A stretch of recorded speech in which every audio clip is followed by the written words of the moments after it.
From the heart of our nation's capital, here's Family Research Council President Tony Perkins. In a Thursday press conference, China admitted there are now 15,152 new cases of the coronavirus and that there have been an additional 254 deaths. The admission brings the public number of Chinese infected to nearly 60,000. Now, has the Chinese Communist Party been underreporting the extent of the virus? If so, why? Joining me now to talk about it is Senator Tom Cotton of Arkansas. He serves on the Intelligence Committee in the Senate. Senator, welcome back to Washington Watch. Hey, Tony, it's good to be back on with you, and thanks for discussing the news around this very important and very ominous situation with the coronavirus. Now, Senator, you've said that there's enough questions surrounding this, the proximity of where the virus began, the underreporting, the secrecy, that there could be more than what we know going on here.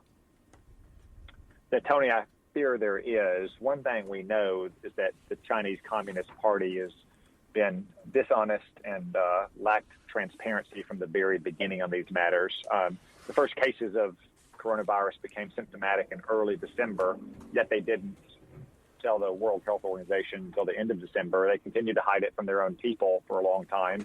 In fact, one of the doctors that blew the whistle, Dr. Li Wenliang, was visited in the middle of the night and forced to sign a document that walked back his claims.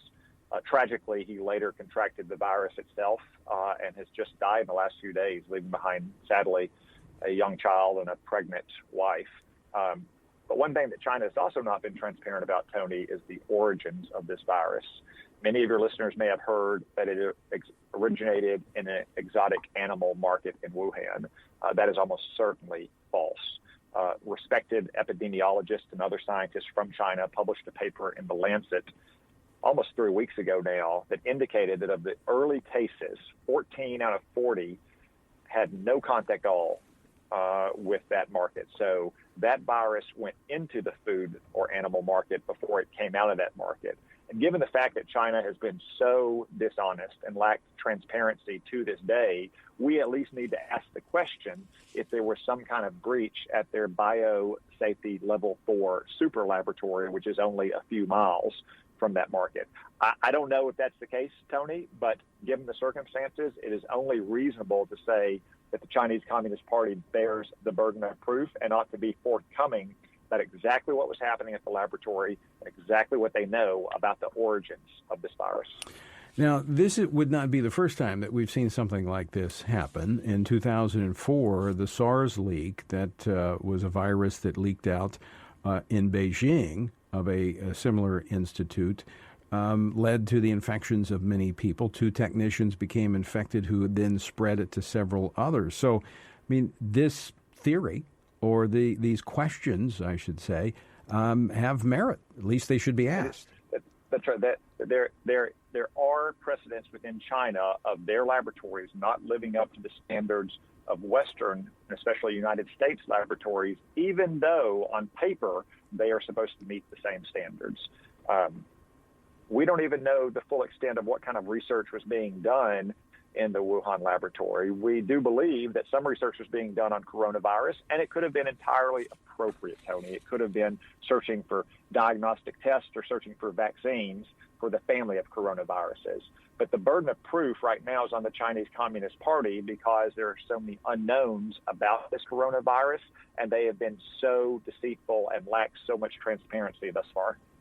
Well, Senator, when you look at what we had Dr. Phil Rowe, Congressman Phil Rowe, on earlier in the week, talking about the infection rate of the coronavirus compared to the SARS, almost double. Why would they be working with something like this? Is there the possibility that this is a bioweapon, that they have been working to weaponize a virus?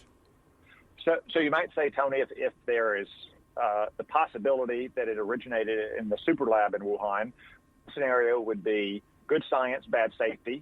Perhaps they were researching for a vaccine. But another scenario could, in fact, be bad science, bad safety. They were looking into a biological warfare program. We simply don't know.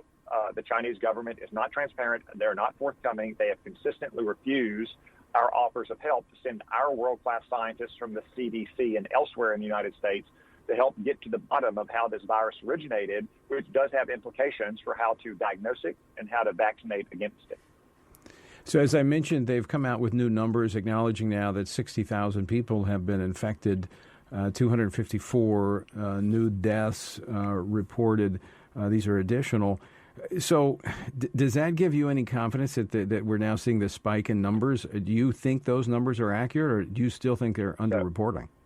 There's no doubt in my mind, Tony, that those numbers are not accurate. Just last night, 14,000 new cases were reported in a single day. That's in contrast to the Wednesday and Tuesday and Monday of this week, when the numbers announced each day were trending downward. So the Chinese have not discovered this is anew. They were well aware of alternative way of testing for the virus using CT scans of lungs.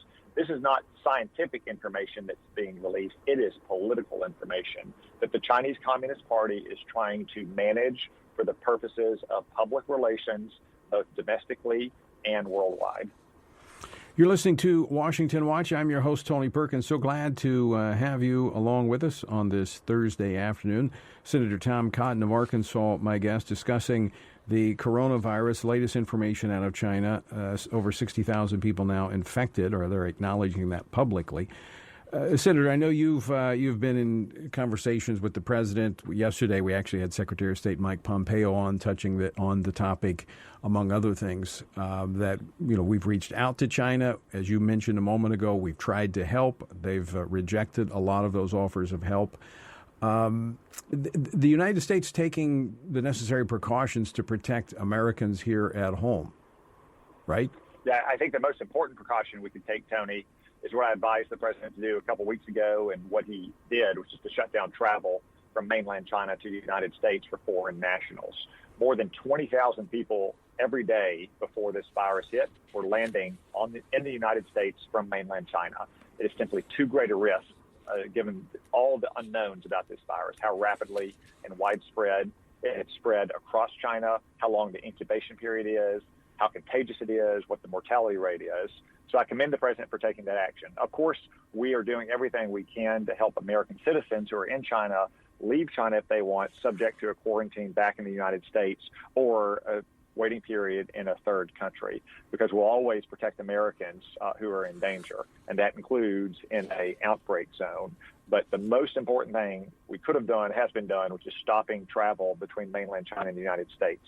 Now it's really important that we empower our local and state health officials with as many diagnostic tools they can get, and that all those tools are handled in a quick and competent fashion by our federal authorities, so we can identify potential cases of coronavirus and then trace the contacts of all those people that have had it. So far, we only have 15 confirmed in the United States. I hope that it stays order of magnitude, but when there are so many unknowns, it is best, as Ben Franklin said, to err on the side of caution, because an ounce of prevention equals a pound of cure. Yeah, no question, especially as we see the infection rate on this and how quickly it could spread. One final question for you, Senator. When you look at the World Health Organization, I mean, this could be a global issue. Certainly, the United States making its effort, it often leads in many of these things. Is the World Health Organization responding appropriately? They have begun to take it more seriously, Tony. I wish in January they had reacted aggressively and nipped more of this in the bud. Frankly, sometimes they seem more worried about offending Chinese feelings than they are acting aggressively to stop a potential global pandemic. Of course, the United States is the biggest funder of the World Health Organization, and we get it 10 times more money than China does. So you'd like to see them be more responsive to American concerns than Chinese feelings. But in the last week or so, they have begun to realize just how grave the situation is. Yeah, that's my sense, that they're more concerned about offending the Chinese than actually issuing very clear, direct warnings. And I see that with other institutions that are global and associated with, like the World Bank and others. I'm hopeful that the United States leadership on this again will influence what other countries will do.